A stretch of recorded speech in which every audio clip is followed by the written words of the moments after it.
السلام عليكم ورحمة الله وبركاته.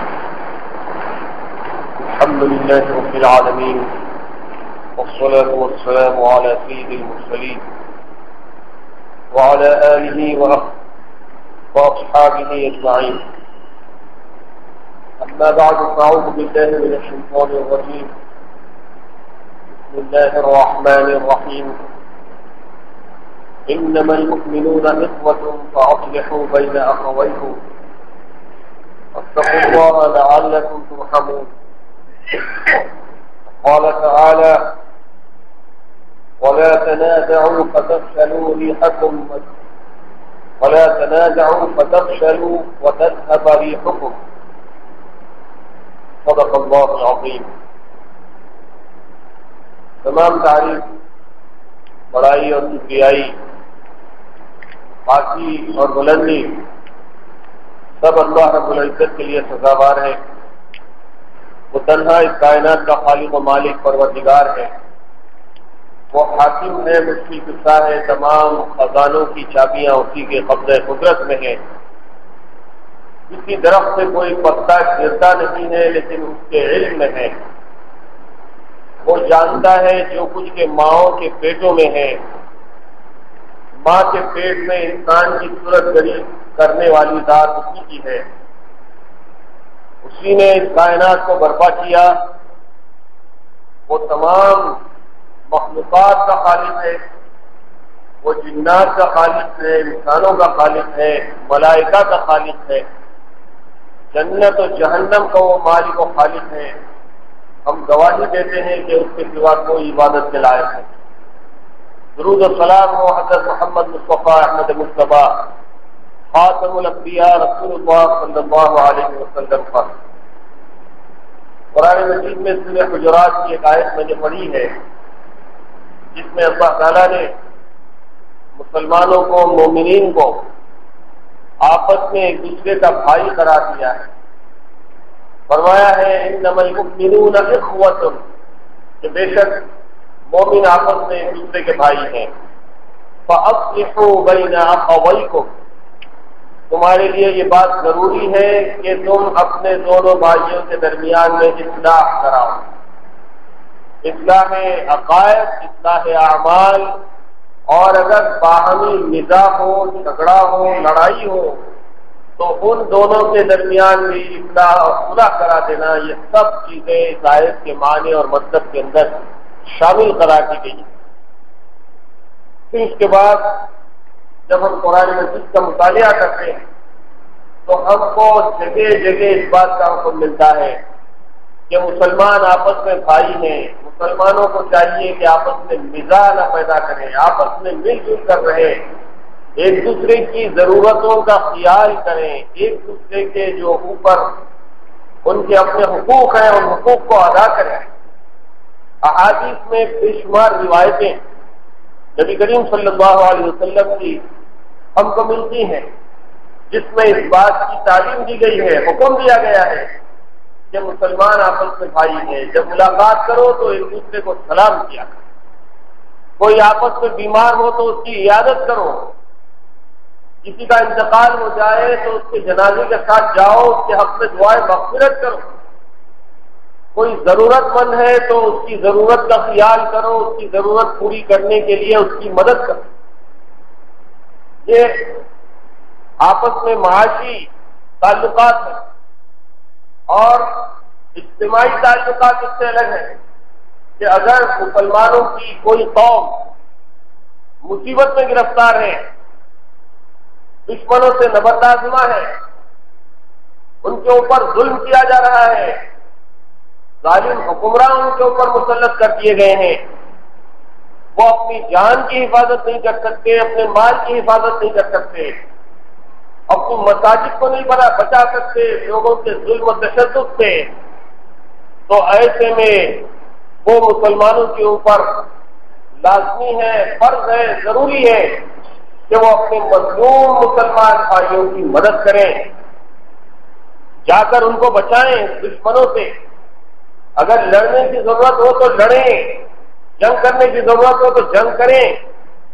یہ ساری تعلیمات ہم کو قرآن و حدیث میں صرف لکھی ہوئی اور کہی ہوئی نہیں ملتی، بلکہ سیرت کا اگر مطالعہ کیا جائے تو سیرت میں عملی طور پر نبی کریم صلی اللہ علیہ وسلم کے زمانے میں، خلفائے راشدین کے زمانے میں، صحابہ اور تابعین کے زمانے میں ایسی بے شمار مہمات ہم کو ملتی ہیں جس میں مسلمانوں کو آپس میں ایک دوسرے کی مدد کرنے کے لیے وقت کی شکل میں ضرورت پڑی تو وقت کی شکل میں بھیجا گیا، جماعتوں کی شکل میں ضرورت پڑی تو جماعتوں کی شکل میں بھیجا گیا، اور اگر جنگ کے لیے ضرورت پڑی تو لشکروں کی شکل میں بھی بھیجا گیا۔ یہ ساری چیزیں ہم کو بتا رہی ہیں کہ مسلمان چاہے وہ دنیا کے کسی خطے میں رہنے والا،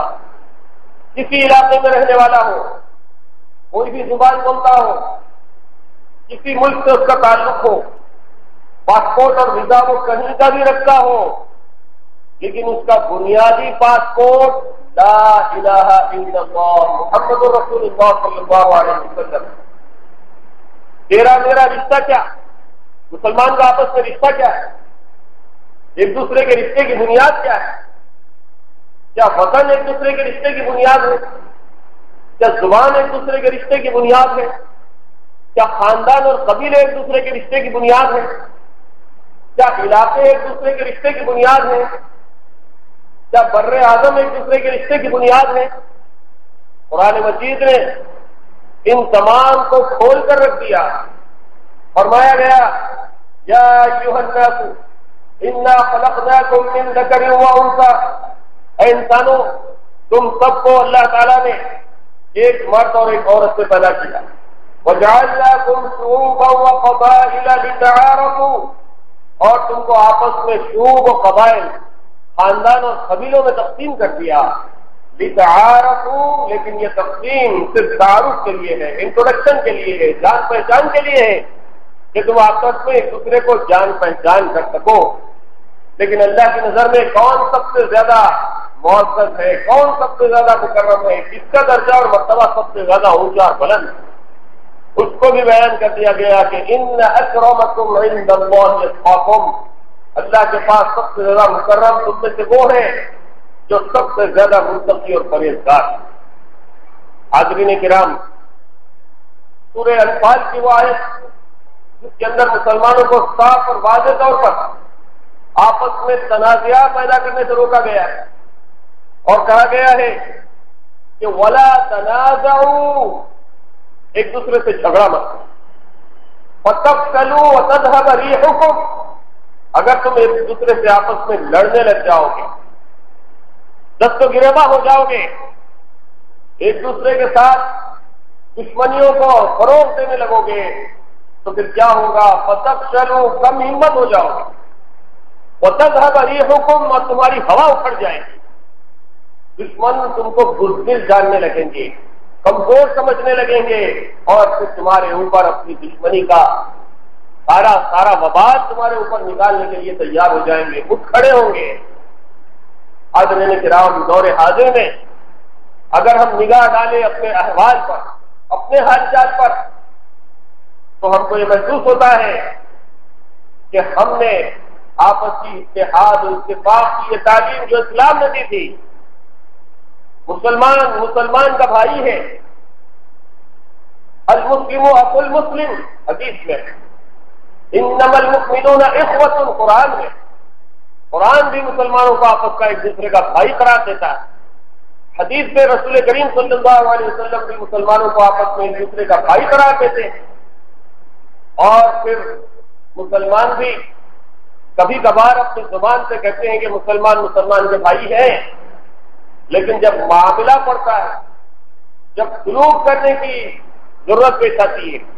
جب ایک دوسرے کی مدد کرنے کی ضرورت پڑتی ہے، تو اس وقت ہماری بھائی چارگی کا، ہمارے اتحاد کا، ہمارے اتفاق کا امتحان ہوتا ہے کہ ہم اپنے بھائیوں کے بارے میں کتنا ان کی مدد کرنے کے لیے تیار ہیں۔ نبی کریم صلی اللہ علیہ وسلم نے اسلامی اخوت کی بنیاد سب سے پہلے اس وقت رکھی، اور اتنی مضبوط بنیاد رکھی کہ تاریخ انسانیت میں ان کی اخوت و بھائی چارگی کی بنیاد کی کوئی مثال نہیں مل سکتی۔ نبی صلی اللہ علیہ وسلم نے جب ہجرت فرمائی اور صحابہ کرام نے بھی آپ کی اتباع میں اور اللہ کے حکم کے مطابق مکے سے مدینہ ہجرت کرنا شروع کر دیا،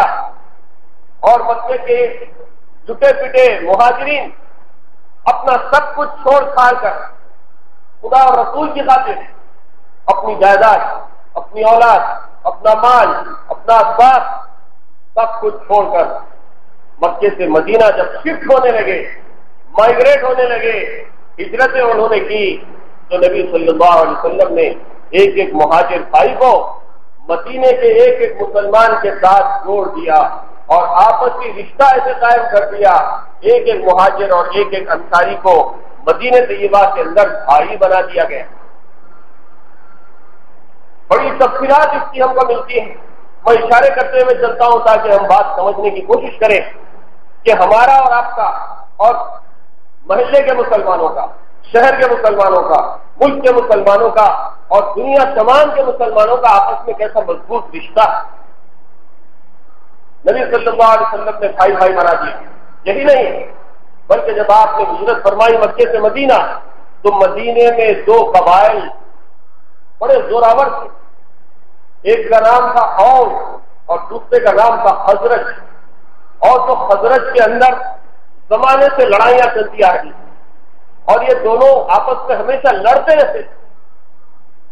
یہ دشمنی، یہ عداوت اپنے عروج پر پہنچی ہوئی تھی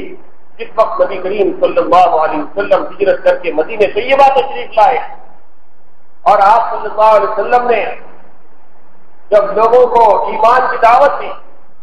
تو اوس کے لوگ بھی اسلام میں داخل ہو گئے، خزرج کے لوگ بھی اسلام میں داخل ہو گئے۔ جب یہ دونوں قبائل مسلمان ہونے لگے تو ان کی آپس کی دشمنیاں ختم ہونے لگی، اور یہ لوگ نہ اوس رہے نہ خزرج رہے، بلکہ ایمان لانے کے بعد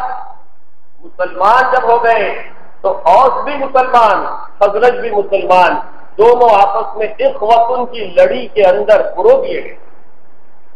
اور دونوں آپس میں تصور کرنے لگے کہ ہماری جو قرآن کی دشمنیاں تھی وہ ختم ہو گئی، اب ہم نبی صلی اللہ علیہ وسلم کے ماننے والے، تم بھی نبی صلی اللہ علیہ وسلم کے ماننے والے، ہم بھی مسلمان تم بھی مسلمان، ہم سب آپس میں ایک دوسرے کے مسلمان بھائی ہیں۔ اسی بات کو سورہ آل عمران میں اللہ تعالیٰ نے یاد دلایا، وَاعْتَصِمُوا بِحَبْلِ اللَّهِ جَمِيعًا وَلَا تَفَرَّقُوا، دیکھو اللہ کی رسی کو مضبوطی سے پکڑ لو اور آپس میں تفرقہ مت پیدا کرو، لڑائی جھگڑا مت پیدا کرو، ایک دوسرے کی ٹانگ پکڑ کے مت پیچھا کرو۔ وَلَا تَفَرَّقُوا وَاذْكُرُوا نِعْمَةَ اللَّهِ عَلَيْكُمْ إِذْ كُنْتُمْ أَعْدَاءً فَأَلَّفَ بَيْنَ قُلُوبِكُمْ فَأَصْبَحْتُمْ بِنِعْمَتِهِ إِخْوَانًا وَكُنْتُمْ عَلَى شَفَا حُفْرَةٍ مِّنَ النَّارِ فَأَنقَذَكُم مِّنْهَا كَذَلِكَ يُبَيِّنُ اللَّهُ لَكُمُ الْآيَاتِ لَعَلَّكُمْ تَهْتَدُونَ۔ اللہ کی اس نعمت کو یاد کرو جبکہ تم آپس میں لڑتے لڑتے ایک آگ کے کھائی کے اندر گرنے کے لیے تیار، وَكُنْتُمْ عَلَى شَفَا حُفْرَةٍ مِّنَ النَّارِ، آگ کے گڑھے کے اندر تم گرنے کے لیے تیار، فَأَنقَذَكُم مِّنْهَا، اور تم کو عین اس وقت پکڑ لیا گیا نبی صلی اللہ علیہ وسلم کے ذریعے سے کہ نبی صلی اللہ علیہ وسلم جب مدینے میں آئے تو اوس و خزرج کی لڑائی اور جھگڑا اور جنگ و جدال دونوں کے اندر ختم ہو گیا، اور یہ دشمنی الفت و محبت کے ذریعے سے تبدیل کر دی گئی، اور تم کو اس گڑھے کے اندر گرنے سے بچا لیا۔ فَأَنقَذَكُم مِّنْهَا كَذَلِكَ يُبَيِّنُ اللَّهُ لَكُمْ آيَاتِهِ لَعَلَّكُمْ تَهْتَدُونَ۔ اس طرح سے اللہ تعالیٰ اپنی آیات کو کھول کھول کر بیان کرتا ہے تاکہ تم ہدایت یافتہ ہو جاؤ۔ اس کے اندر جو سب سے بنیادی تعلیم دی گئی ہے وہ ہے اعتصام بحبل اللہ، اللہ کی رسی کو مضبوطی سے تھام۔ اللہ کی رسی کا مطلب تمام مفسرین نے قرآن مجید کو قرار دیا کہ قرآن اللہ کی رسی ہے جس کا ایک سرا اللہ کے ہاتھ میں ہے اور دوسرا سرا مسلمانوں کے ہاتھ میں دے دیا گیا۔ جو مسلمان اس سرے سے جڑ جائے گا، اس کو مضبوطی سے تھام لے گا، ایک دوسرے کے ساتھ مل جائے گا، تو اس نے گویا کہ اللہ کی رسی کو مضبوطی سے تھام لے گا، اور جو اس کو چھوڑ دے گا تو اللہ تعالیٰ اس کی کمر کو توڑ دے گا۔ یہ تعلیم دی گئی اسلام کے اندر کہ وَاعْتَصِمُوا بِحَبْلِ اللَّهِ جَمِيعًا وَلَا تَفَرَّقُوا، اللہ کی رسی کو مضبوطی سے تھام۔ ولا تكونوا كالذين تفرقوا واختلفوا من بعد ما جاءهم البينات. آگے کی آیت میں اللہ تعالیٰ نے فرمایا کہ دیکھو جب تمہارے پاس اللہ کی کھلی نشانیاں آ چکی، قرآن نازل ہو چکا، نبی صلی اللہ علیہ وسلم کی بعثت ہو چکی، دین مکمل کر دیا گیا، تمام اللہ تعالیٰ کی نشانیوں کو کھول کے تمہارے سامنے رکھ دیا گیا، اس کے بعد بھی اگر تم نے تفرقہ پیدا کیا، اختلاف کیا، انتشار کی راہ کو اختیار کر لیا، ایک دوسرے کے ساتھ آپس میں دامنگیر ہو گئے اور ایک دوسرے کو پکڑ کر کھینچنے لگے، تو پھر تمہاری اندر اللہ تعالیٰ بزدلی پیدا کرتا ہے اور تمہاری ہوا کو اکھاڑ دیا جاتا ہے۔ یہی وہ کمپی ہے جو قرآن و حدیث کے اندر کی ہے، اور مسلمان ان کی حالات سے ساری دنیا کے اندر دو چار نظر آتے ہیں۔ آج صورتحال یہ ہے کہ دنیا کے کتنے علاقے ہیں کہ اگر کسی قوم کا خون بہ رہا ہے تو دنیا کے کونے کونے میں وہ صرف مسلمان قوم ہے۔ میانمار میں مسلمان کا خون بہ رہا ہے، بنگلہ دیش میں مسلمان کو مار رہا ہے، فلسطین کے اندر مسلمان کا خون بہ رہا ہے، افغانستان کے اندر مسلمان کا خون بہ رہا ہے۔ وہ ملک جس کو اسلام کی بنیاد بنانے کے لیے ہندوستان سے حاصل کیا گیا تھا، پاکستان کے اندر بھی مسلمان آپس میں ایک دوسرے سے انتشار کا شکار ہیں۔ کسی مندر پہ بمباری نہیں ہو رہی ہے، لیکن مسجدوں کے اندر ہی مسلمان ایک دوسرے پر بم اندازی کر رہے ہیں، مذہبی جلوسوں کے اوپر بم اور گولیوں سے فائر کیا جا رہا ہے۔ کوئی دن ایسا ہے، کوئی تاریخ ایسی ہے جس کے اندر جب ہم اخبار اٹھا کر دیکھتے ہیں، جب ہم نیوز سننے کے لیے بیٹھتے ہیں، تو کوئی دن کوئی تاریخ پڑھتا بڑھتا کہ کہیں فلسطینی کا خون بہ رہا ہے وہ مسلمان، افغانیوں کا خون بہ رہا ہے وہ مسلمان، پاکستانیوں کا خون بہ رہا ہے وہ مسلمان، عراقیوں کا خون بہ رہا ہے وہ مسلمان، چیچنیوں کا خون بہ رہا ہے وہ مسلمان، بنگلہ دیشیوں کا خون بہ رہا ہے وہ مسلمان، اور ہمارے ملک کے اندر بھی اگر کوئی قید و بند کی شعوبتوں کے اندر گرفتار کیا جا رہا ہے تو وہ سب مسلمان ہیں۔ بتائیے، انسانی حقوق کا یہ دور جس کے اندر اقوام متحدہ میں انسانی حقوق کے نام سے ایک مستقل محکمہ کام کر رہا ہے جو ملزمین، مجرمین، قیدیوں اور جنگی قیدیوں کے حقوق کا تحفظ کرنا چاہتا ہے، لیکن وہ اپنے مشن کے اندر بری طرح سے ناکام ہے۔ امریکہ جیسا ملک جس کو آزادی کا ہب قرار دیا جاتا ہے، بنیاد قرار دیا جاتا ہے، جس کے اندر ایک مجسمے کو آزادی کا مجسمہ قرار دے کر ساری دنیا کے اندر ایک نمونے کے طور پر پیش کیا جاتا ہے کہ ہم انسانی حقوق کے علمبردار ہیں، یہاں پر ہر انسان کو آزادی ہے، بولنے کی آزادی ہے، رہنے کی آزادی ہے، پہننے کی آزادی ہے، کھانے کی آزادی ہے، جنسی آزادی ہے، عورتوں کو آزادی ہے، بچوں کو آزادی ہے، مردوں کو آزادی ہے، بوڑھوں کا تحفظ کیا جاتا ہے۔ یہ ڈھنڈورا ہے جو پیٹا جا رہا، لیکن یہ ساری آزادیاں، یہاں تک کہ انسان تو انسان، دنیا کے اندر جانوروں کے حقوق کا تحفظ ہو رہا ہے۔ شہر حیدرآباد کے اندر آپ دیکھیے جگہ جگہ بڑے بڑے ہورڈنگز لگائے گئے ہیں، وہ چھوٹی سی چڑیا جو آپ کے گھروں میں رہا کرتی تھی آج نظر نہیں آ رہی ہے، پیرو جسے کہتے ہیں، گھریلو چڑیاں، وہ ختم ہو رہی ہیں، ان کی نسلیں ختم ہو رہی ہیں، اب کہیں کہیں ایک آدھ نظر آ رہی ہے، اس لیے کہ اشخاص کے مکانات ختم ہو گئے، قبیلیوں کے مکانات ختم ہو گئے، آرسیسی کا جو دور آ گیا تو ان چڑیوں کو رہنے کے لیے گھونسلہ بنانے کی جگہ نہیں ملی، درخت کاٹ دیے جا رہے ہیں، شہروں سے درخت صاف، جنگلوں کا صفایا ہو رہا ہے، تو یہ چڑیاں ہی کیا مختلف جانور ختم ہو رہے ہیں۔ تو ملک کے اندر بھی اور دنیا کے اندر بھی جانوروں کی نسلوں کے تحفظ کا اہتمام کیا جا رہا ہے۔ شیر کے شکار پہ پابندی ہے اور کالی ہرن کے شکار پہ پابندی ہے۔ دنیا کے بڑے بڑے لوگوں کے اوپر مقدمات دائر کیے گئے ہیں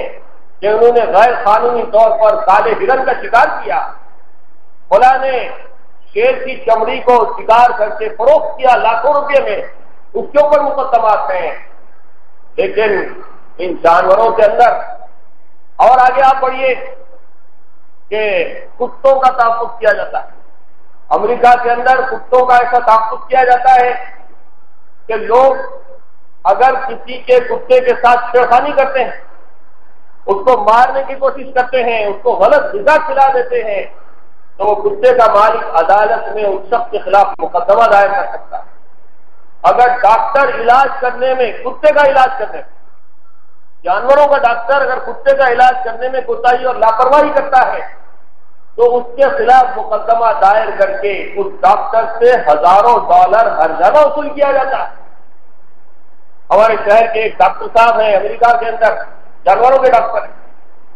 ایک مرتبہ ایک امریکی نے اپنے کتے کا علاج ان سے کروایا۔ اتفاق کی بات ہے وہ کتا یا مر گیا یا اور زیادہ بیمار ہو گیا، تو کتے کے مالک نے ان کے خلاف امریکہ کی عدالت میں مقدمہ دائر کر دیا۔ 10 سال تک مقدمہ چلتا رہا اور اس کے بعد ہزاروں ڈالر ڈاکٹر صاحب کو کتے کے مالک کو ادا کرنا۔ یہی نہیں، ہمارے شہر میں امریکہ کے صدر کلنٹن کا جب دورہ ہوا تھا، آج سے 10-12 سال پہلے کی بات ہے، تو اس کے ساتھ جو ڈیلیگیشن آیا تھا اس میں ایک بہت بڑی تعداد امریکی کتوں کی بھی تھی، اور وہ سارے کتوں کے لیے دلی کی ایک ہوٹل کے تمام روم کو بک کر دیا۔ کتوں کے لیے، کلنٹن کے کتوں کے لیے دلی کی 5 اسٹار ہوٹل کے کمروں کو بک کیا گیا تھا، اور ان کی بھرپور نگہبانی سیکورٹی کے اندر ہو رہی تھی۔ تو دنیا میں کتوں کا تحفظ ہے، چڑیوں کا تحفظ ہے، ہرنوں کا تحفظ ہے اور شیروں کا تحفظ ہے، لیکن آپ دیکھیے کہ اسی دنیا میں، اسی امریکہ میں، اسی عراق میں امریکیوں نے، اسی افغانستان میں امریکیوں نے، اسی پاکستان میں امریکیوں نے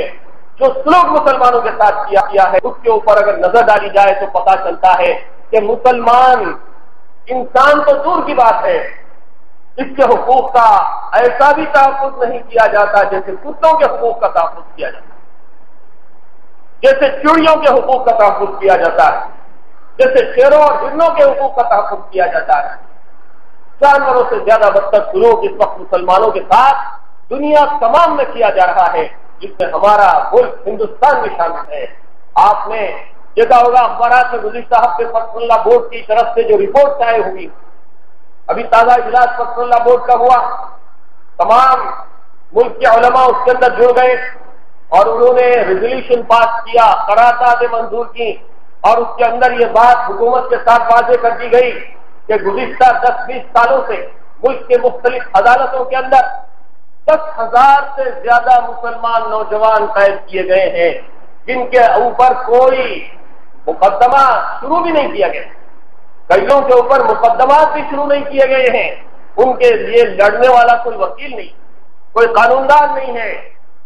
کوئی جماعت نہیں ہے، کوئی تنظیم نہیں، مقدمے کا آغاز ہی نہیں ہو سکا، اور جن کے خلاف مقدمے دائر کیے گئے، جن کے اندر تھوڑا دم خم تھا، جو لڑنے کی طاقت و قوت رکھتے تھے، انہوں نے وکیل کھڑا کیے، انہوں نے لڑائی لڑی قانوناً۔ تو جس نوجوان کے اوپر مقدمے دائر کیے گئے تھے، آپ دیکھ رہے ہیں 1-2 نہیں، سینکڑوں نہیں، کئی ہزار مسلمان نوجوانوں کے اوپر جو الزامات تھے وہ ثابت نہیں ہو سکے، اور ان کو باعزت بری کرنے پر قانون کو مجبور ہونا پڑا، عدالتوں کو مجبور ہونا پڑا۔ جو مسلمان نوجوان جیل میں گیا ظلمن غیر ضروری، بغیر کسی ثبوت کے، پولیس اس کے خلاف ثبوت پیش نہیں کر سکتی، اس کے اوپر جو الزامات آئے تھے دہشت گردی کے یا ملک کے خلاف لڑائی اور جنگ کرنے کے یا یہ اور وہ، کسی مسلمان کے خلاف وہ مقدمات ثابت نہیں کیے جا سکے، اور ان سب کو الحمدللہ باعزت بری کرنا پڑا۔ کتنے مسلم نوجوان ہیں، ہمارے شہر کے حالات دیکھیے، مکہ مسجد بم بلاسٹ کے تعلق سے، لمبنی پارک اور گوکل چاٹ کے بم بلاسٹ کے تعلق سے کتنے مقدمات درج کیے گئے تھے۔ برسوں جیل کی تہمتیں برداشت کرنے کے بعد ان نوجوانوں کو رہا کرنا پڑا، اور جن کے خلاف پولیس نے قتل کا جرم عائد کیا یا ان کے انکاؤنٹر کیے، وہ بھی مقدمات کے اندر مجرم ثابت نہیں کیے جا سکے۔ یہ سب حالات بتا رہے ہیں کہ ملک کے اندر بھی، شہر کے اندر بھی، ریاست کے اندر بھی مسلمان حکومتوں کے ظلم و ستم کا شکار ہے۔ ایسی صورتحال میں ہمارا اور آپ کا کیا فریضہ بنتا ہے؟ قرآن مجید کی آیتیں اور احادیث، نبی کریم صلی اللہ علیہ وسلم کے اقوال جو آپس میں مسلمانوں کو ایک دوسرے کا بھائی کراتے تھے، وہ ہمیں للکار رہی ہیں کہ مسلمان آپس میں ایک دوسرے کے بھائی وہ کسی مصیبت میں گرفتار ہو جائیں، کسی پریشانی کے اندر پکڑ لیے جائیں، پولیس ان کو پکڑ لے، جیسے کہ ابھی سلسلہ چل رہا، کل کی بات ہے، گلشن اقبال کالونی سے ایک ہی گھر کے 5 لوگوں کو پولیس اٹھا کر لے گئی رات کے 1-1:30 بجے۔ راتوں میں پولیس گھستی اور لوگوں کو پکڑ کے لے جاتی ہے۔ میرا اور آپ کا اس میں فریضہ کیا؟ ہم اور آپ متحد رہیں، یہ نہ سوچیں کہ وہ بازو والے ہیں، کچھ کرے چھن گیا بھائی اس لیے پولیس لی جا رہی۔ ہماری سوچ یہ کچھ تو کچھ ہوگا، ارے اس سے مت ملو، اپنے بچوں اور اس سے مت ملو، اس کا تعلق فلاں تنظیم سے، فلاں تنظیم پولیس سے لے رہی تھی۔ ہم خود اپنے بھائی کو دور کر دیتے، اپنے بھائی کے خاندان کو دور کر دیتے، اس سے ملاقات، اس سے نشست ملاقات، اس سے سلام کلام پر کہیں ہمارا نمبر نہ آ جائے۔ اس کے قتل پر کل میں خاموش تھا، آج میرا نمبر آیا اور تم خاموش ہو، آج تم خاموش ہو، کل تمہاری باری آنے والی۔ یہ سلسلہ چل رہا ہے، اس لیے ہم سب کو چاہیے کہ آپس میں متحد رہیں۔ جو کچھ بھی مدد ہم اپنے بھائیوں کی، اپنے خاندانوں کی، اپنے پڑوسیوں کی، اپنے رشتے داروں کی کر سکتے ہو، وہ بھرپور مدد کریں۔ اس وقت دنیا تمام میں جیسے کہ میں نے عرض کیا ہر ایک کے حقوق کا تحفظ ہے، لیکن مسلمانوں کے حقوق کا کوئی تحفظ نہیں ہے، اور بغیر کسی ثبوت کے، بغیر کسی پروف کے کہیں پر کوئی حادثہ رہا ہے تو دوسرے ہی لمحے بلکہ اس سے کچھ پہلے ہی مسلمان تنظیموں کا، مسلمانوں کا نام دینے کا جو سلسلہ شروع ہوتا ہے تو میڈیا اسی کو پکڑ لیتا ہے، جبکہ کئی ایسے واقعات پیش آ چکے ہیں جس میں گیروا دہشت گرد اور ہندو تنظیمیں تحقیقات کے اندر سامنے آ چکی ہیں، اور ابھی بھی مختلف حادثات جو ہو رہے ہیں، کہیں کسی گھر میں اچانک دھماکہ ہو جاتا ہے اور کئی لوگ مر جاتے ہیں، پھر اس کے بعد معلوم ہوتا ہے کہ فلاں گھر میں جو کہ غیر مسلم کا گھر تھا وہاں پر دھماکوں اشیاء کیے جا رہے ہیں، جلیٹین اسٹک تھی، بم بنانے والی اشیاء تھی، بارود تھا، یہ تھا اور وہ تھا، ایک آدھ دن نیوز آتی ہے پھر اس کے بعد غائب ہو جاتی ہے، حالانکہ پروف ہے ان کے تعلق، وہاں ہتھیار نکلے ہیں، وہاں پر بارود نکلا ہے اور ان کے عزائم کا اظہار ہو چکا ہے، پولیس اس کے اوپر پردہ ڈال دیتی ہے، میڈیا اس کے اوپر پردہ ڈال دیتا ہے، اخبارات اس کے اوپر پردہ ڈال دیتے ہیں، ایک آدھ بار خبر آتی ہے پھر غائب ہو جاتی ہے، جبکہ کسی مسلمان کے تعلق سے کوئی جھوٹی خبر اڑا دی جاتی ہے تو مسلسل اس کو میڈیا کے اوپر رات دن 24 گھنٹے ڈھنڈورا پیٹ کے بتایا جاتا ہے، اور یہ ثابت کرنے کی کوشش کی جاتی ہے کہ مسلمان ہے جو دہشت گرد ہے، یہ فلاں تنظیم والے، فلاں تنظیم والے۔ ایک اور چھوٹی سی بات کی وضاحت کر دوں اس موقع پر، اس کی وجہ یہ بھی ہے کہ ان کو یہ بات کا اندازہ بھی ہے کہ یہی وہ قوم ہے جو سب سے زیادہ تشدد کا شکار ہوئی، ہم نے ان کو بہت ستایا ہے، بہت تیز کیا ہے، بہت مارا پیٹا ہے، بہت پکڑ کی ہے، بہت ان کے اوپر ہم نے مقدمات درج کیے، اس لیے ڈر بھی اگر ان کو ہے تو ہم سے ہی انوائز کر سکتے ہیں، ان کچھ مارتے نا ہم انوائز کریں۔ یہ بھی ایک وجہ ہے کہ رات دن ان کو مسلمانی خواب میں آتے رہتا ہے۔ تو حاضرین کرام، یہ تو حق ہے، اور مومن کی تو شان یہ ہے کہ اللہ تعالیٰ نے قرآن مجید میں فرمایا کہ ان اللہ اشترى من المؤمنین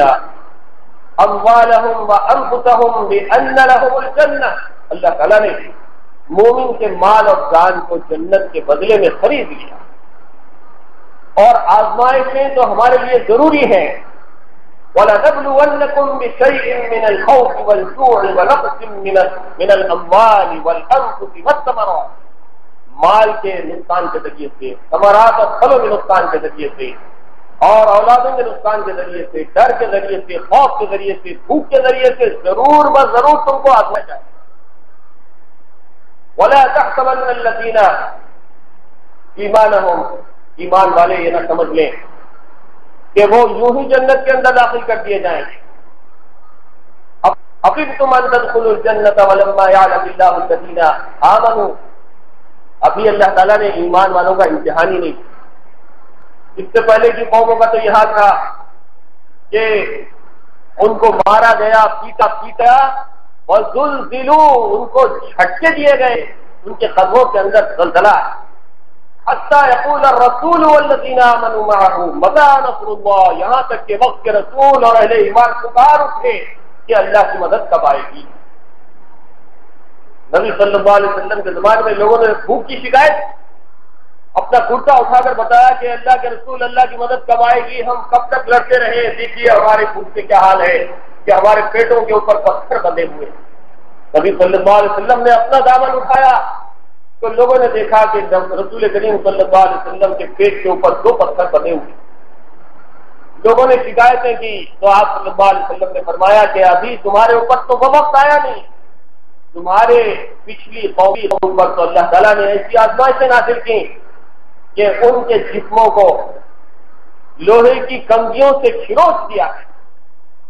اور ان کے جسموں کو کھڑے قبضے آروں سے چیر دیا گیا. ابھی وہ وقت تو تمہارے اوپر نہیں آیا. نبی صلی اللہ علیہ وسلم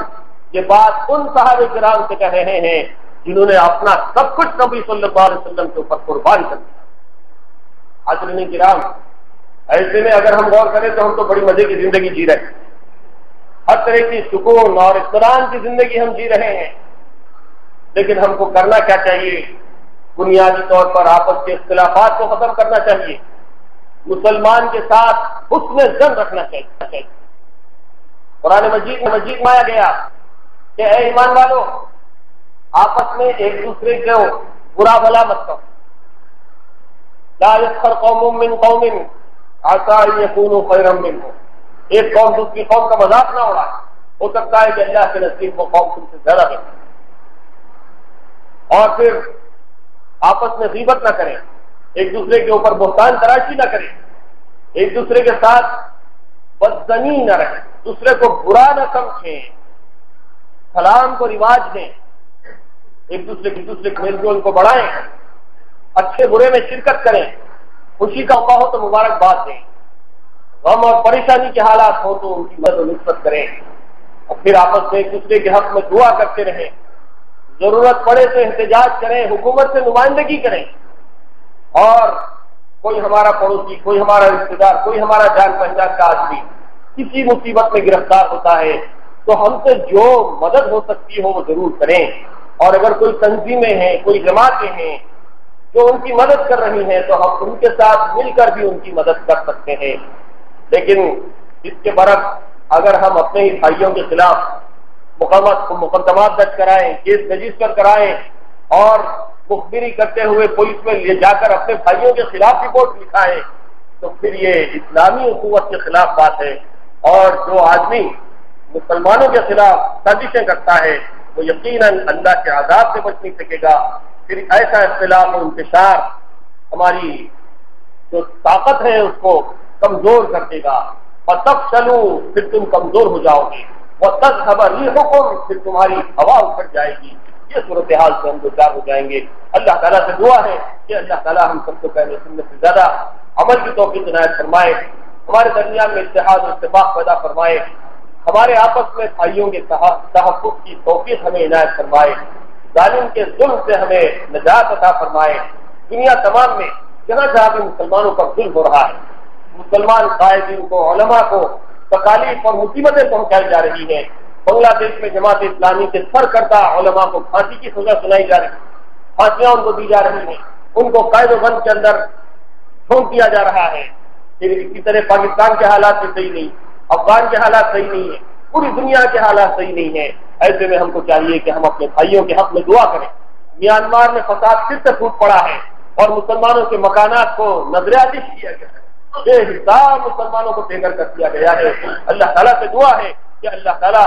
اپنی قدرت سے ان ظالموں کو دنیا کے اندر بھی مزہ چکھائے،